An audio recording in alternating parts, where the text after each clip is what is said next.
Dobrý deň alebo dobrý večer želám každému, kto má slnko, ascendent, poprípade mesiac v znamení blížencov, alebo ak poznáte nejakých blížencov a zaujíma vás výklad horoskopu na september 2024.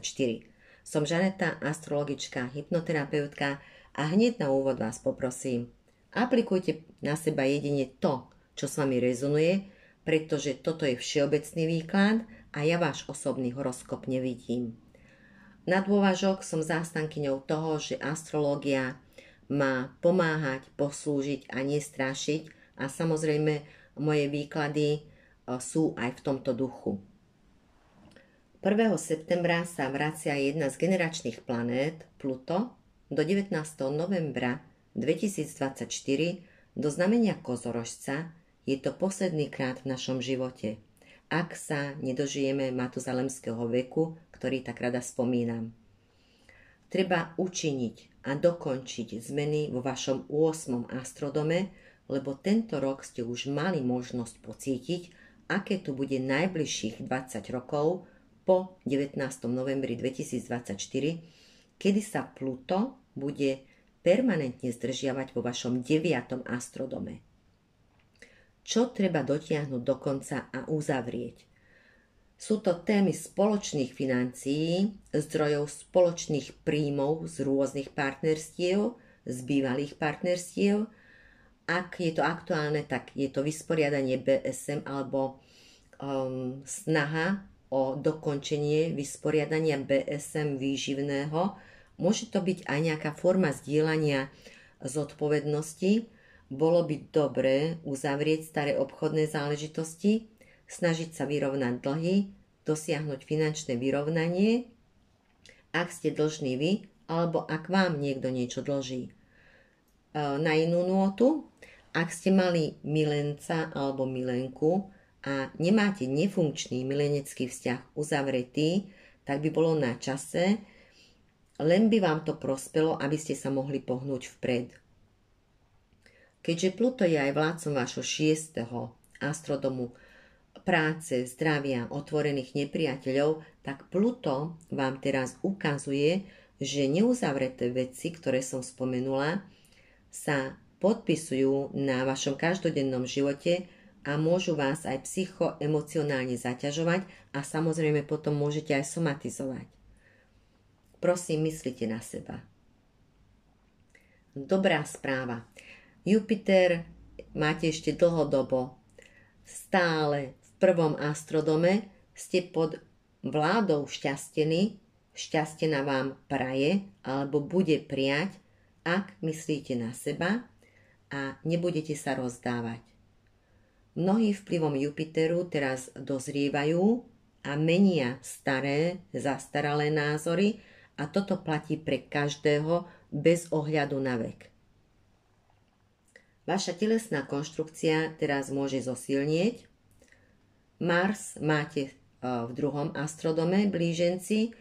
Vy máte niekedy emocionálne tak podrité sebavedomie, že je to až neslýchané, ako sa sami dokážete shádzovať a ako keby ste nikdy neboli so sebou spokojní a potom ste veľmi hákliví na seba. Niekedy je rebríček hodnôt u vás závislý od toho, koľko máte majetku, ale podľa mňa to je mylný názor, nie peniaze vás robia hodnotnými. Pravdepodobne u tých, u ktorých to rezonuje, tak toto pochádza ešte z výchovy z detstva. Teraz sa vplyvom Marsu môžete dosť vyčerpať práve kvôli tomu, že sa snažíte zarobiť si peniažky. Merkúr máte v prvej polovici septembra v 3. astrodome. Vy dokážete byť vtipný, komunikatívny, teraz budete mimoriadne kreatívni a budete mať nezvyčajné nápady na nové projekty. V komunikácii a v cestovaní do kratších destinácií sa vám bude dariť, určite si to užijete. V druhej polovici septembra vás Merkúr mimoriadne podporí vo vašich nových plánoch z času novu, ktorý pocítite okolo 2. 3. septembra najviac a aj vplyvom slnka Máte hlavu plnú nových začiatkov, týkajúcich sa bývania, rodinných záležitostí. Chcete naozaj rýchlo, múdro, racionálne doriešiť otázky vášho bývania a rodinných vzťahov. Venušu máte do 22. septembra v 5. astrodome. Vy naozaj túžite po harmónii, v láske, v rodičovstve. Venuša vám aj môže dopriať lásku, aj rodičovstvo, ale vás aj v tomto čase finančne obdariť v prípade, ak ste pracovali na kreatívnych projektoch. Mnohí z vás však nemáte uzavreté staré lásky a na tie môžete v tomto čase intenzívne myslieť. Od 22. septembra sa vám v práci bude dariť aspoň finančne, ako aj vášmu zdraviu, čo je dobrá správa. Myslím si, že mnohí blíženci vnímali často svoju prácu ako vstup na bojové pole, alebo ich práca dosť vyčerpáva a s tým by ste blíženci mali niečo robiť.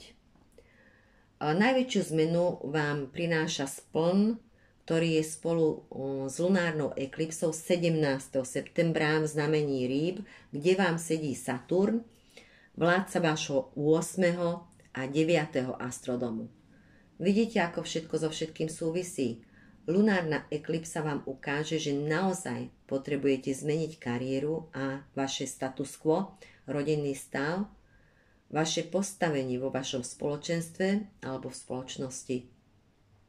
Je to v záujme zlepšenia vašich príjmov a v záujme väčšej ústretovosti novým príležitostiam a zmenám, ktorých sa väčšina ľudí bojí a čo je úplne normálne a prirodzené. Lunárna eklipsa vás upozorňuje nielen na dokončenie vašich karmických úloh, o ktorých som vyhotovila už video, ale od konca januára 2025 až do augusta 2026 sa presúva sem Rahu, severný mesačný uzol, alebo teda dračia hlava, do znamenia Rýb, teda do vášho 10. astrodomu, čiže opäť témy 10. astrodomu, kariéry a status quo.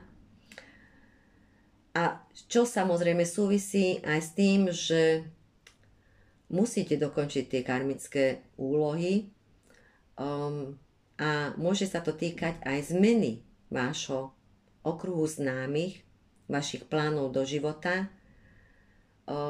Aj tak sa čoskoro udejú, alebo už sa stali vašou osudovou úlohou na jednej strane, alebo to už cítite, ale najintenzívnejšie to bude od toho konca januára 2025 a budete sa musieť sústrediť na vašu kariéru. A keď tu južný mesačný úzol sa presunie z vášho 5. do 4. astrodomu, čo bude tiež sprevádzané mimoriadnymi zmenami. Ak si vypočujete videá o karmickej očiste a úlohách a ďalšie video o lunárnej eklipse, ktoré pripravím, tak vám všetko, čo sa teraz deje vo vašom živote, dá zmysel a pomôže vám pochopiť, čo sa deje vo vašom živote a prečo, ako všetko do seba zapadá.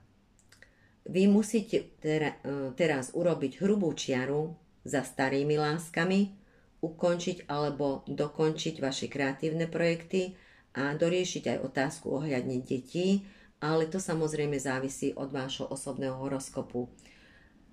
Blíženci, pevne verím a dúfam, že vám tento výklad pomohol, poslúžil, možno aj niečo ozrejmil a ak tomu tak je, tak ak moju prácu motivujete lajkom, odberom alebo zdieľaním, tak ma to určite poteší, ale nechávam to naozaj na vás, či máte dobrú náladu alebo nie. Držím vám palce a želám veľmi krásny a dúfam, že šťastný september 2024. Ahoj, teším sa na vás opäť na budúce. Dovidenia.